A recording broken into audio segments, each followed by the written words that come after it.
प्रदेश की पुलिस से अपील करता हूं कि वह अपने जो ध्येय वाक्य आम जन में विश्वास और अपराधियों में भय पर अपने कर्म क्षेत्र में अमल करें। माननीय सभापति महोदय, मैं दक्षिणी राजस्थान क्षेत्र से आदिवासी क्षेत्र से आता हूं और वहां पे एक बड़ी गंभीर समस्या हमारी है, जो एक पुलिस प्रशासन के द्वारा जो चालन व्यवस्था है उस पर मैं बात रखना चाहूँगा।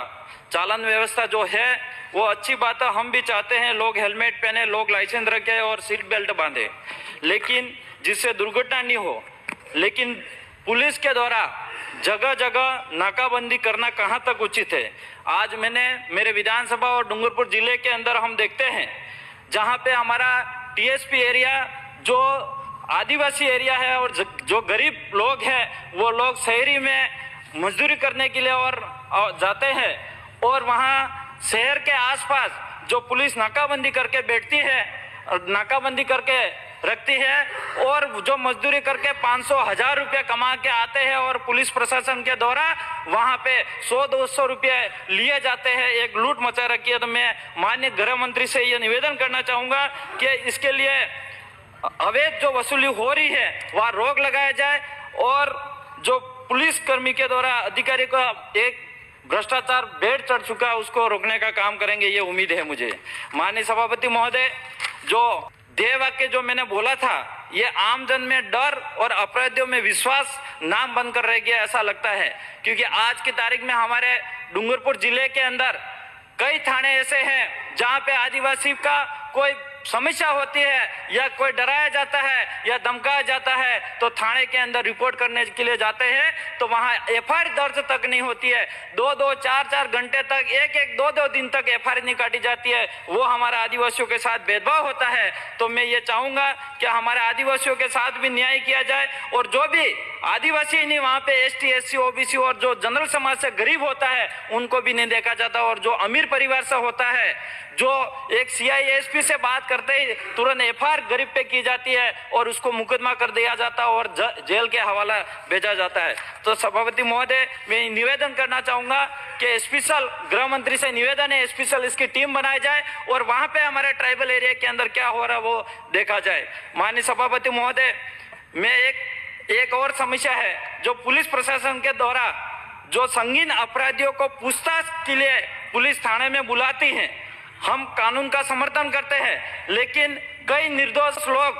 जो ऐसे रहते हैं जो थाने के अंदर 24 घंटे से अधिक अनावश्यक बैठाया जाता है, मैं ये उचित नहीं समझता हूँ, क्योंकि कई घटना ऐसी मेरे विधानसभा और ट्राइबल एरिया के अंदर भी हुई है। 24-24 घंटे जिसका निर्दोष है, कोई भी गलती नहीं है, फिर भी थाने के अंदर बिठाया जाता है, वो भी कहीं न कहीं कानून का उल्लंघन है, ये मैं मानता हूँ। माननीय सभापति महोदय, अगर पुलिस प्रशासन उस पर कहीं न कहीं हमारी जो बात है ये रखेगी तो आम जनता के गरीब में राहत मिलेगी, ये मेरा मानना है। और एक और समस्या आ रही है जो हमारे ट्राइबल एरिया के अंदर आज हमारे जो आदिवासी परिवार के द्वारा आदिवासी समाज को जन जागरण और जो टीएसपी एरिया के अंदर जो हमारी नई पार्टी भारत आदिवासी पार्टी का जनाधार कर बढ़ते हुए भी कहीं के मुझे ऐसा लगता है कि दोनों पक्ष मिला के पुलिस को आगे करके हमारी पार्टी का रोकने का काम हो रहा है, ऐसा मुझे लग रहा है। तो ऐसा नहीं होना चाहिए, नहीं तो हम भी कहीं के हमारी जनता अगर ज्यादा ही परेशान होगी तो आने वाले पंचायती राज चुनाव में सबक भी सिखा देगी। माननीय सभापति महोदय, मेरी जो डिमांड है और जो मांग है ये मैं ध्यान आकर्षण करना चाहूंगा सरकार को कि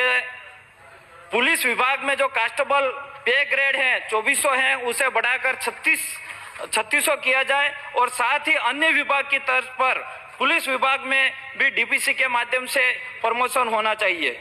हमारे टीएसपी क्षेत्र में पुलिस विभाग में अच्छे उच्च अधिकारी हमारे वर्ग का होना चाहिए, जिससे हमारी आम जनता और अधिकारी के बीच में हमारी बिली भाषा में संवाद हो सके और आम जनता का दुख और दर्द समझ सके और इसका समाधान हो सके। माननीय सभापति महोदय, मैं एक ही बोल रहा हमारी पार्टी की तरफ से, दक्षिणी राजस्थान के आदिवासी क्षेत्र में जो भू माफिया, बजरी माफिया, मानव तस्करी, अस्पतालों में बच्चों की चोरी, उस पर किसी प्रकार से रोक नहीं होती है। और एक उदाहरण ताजा भी दे सकते हो, हमारे टीएडी मंत्री को बुरा नहीं लगे, लेकिन उनके क्षेत्र के अंदर छोटे छोटे बच्चों की भी चोरी होती है और बेचा जाता, बड़ी दुख की बात है। माननीय सभापति महोदय, मैं जो मेरी मांग है, डूंगरपुर जिले में जो काकरी डूंगरी प्रकरण से संबंधित जितने भी मुकदमे दर्ज किए गए हैं, सभी मुकदमों को वापस लिया जाए। सरकार से यह उम्मीद है, आदिवासी का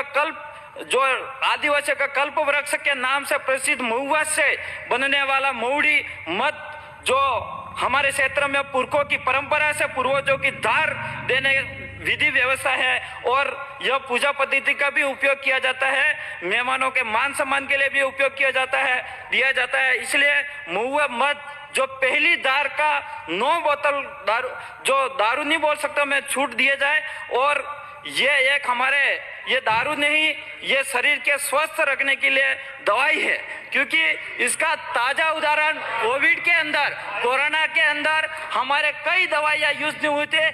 कई हॉस्पिटल में लोग नहीं गया, हमारे लोग एक देसी जो महुआ था उसको पी के राहत मिली। आज इस सदस्य के, इस सदन के अंदर भी कहीं ने राहत मिली होगी, ये मेरा मानना है। एक कारागार पे में माननीय विधायक माननीय विधायक, इसीलिए आप चारों पहलवान हो रहे हैं क्या? नहीं, माननीय कारागार पे मैं बोलना चाहूंगा, आज डूंगरपुर जिले के अंदर जो जेल है, इसके अंदर जो मूलभूत सुविधा होनी चाहिए वो मूलभूत सुविधा नहीं है। कैदियों के साथ जो बदसलूकी नहीं होनी चाहिए, और कारागार में अगर कोई कैदी किसी भयंकर बीमारी से ग्रसित है तो उसे कैदी को अच्छी चिकित्सा सुविधा उपलब्ध कराना अति आवश्यक है, लेकिन ऐसा होता नहीं है। माननीय अध्यक्ष महोदय, हमारे जो गरीब और अमीर, जो एक अमीर परिवार होता है वो तो किसी भी तरह से छूट जाता है, लेकिन जो गरीब परिवार होता है उसके वकील करने की भी पैसा नहीं है। एक भारत के संविधान के अंदर जो अनुच्छेद 39 के तहत समान न्याय और निःशुल्क विधि सहायता उपलब्ध कराने का अति आवश्यक है, ताकि गरीब जनता को, गरीब व्यक्तियों को न्याय मिल सके। ऐसे मैं ये चाहूंगा गृह मंत्री महोदय से कि स्पेशल इसकी टीम बना के लोगों को समझाइश किया जाए ताकि गरीब जनता को राहत मिल सके, ये मेरा मानना है। माननीय अध्यक्ष महोदय, माननीय सभापति महोदय।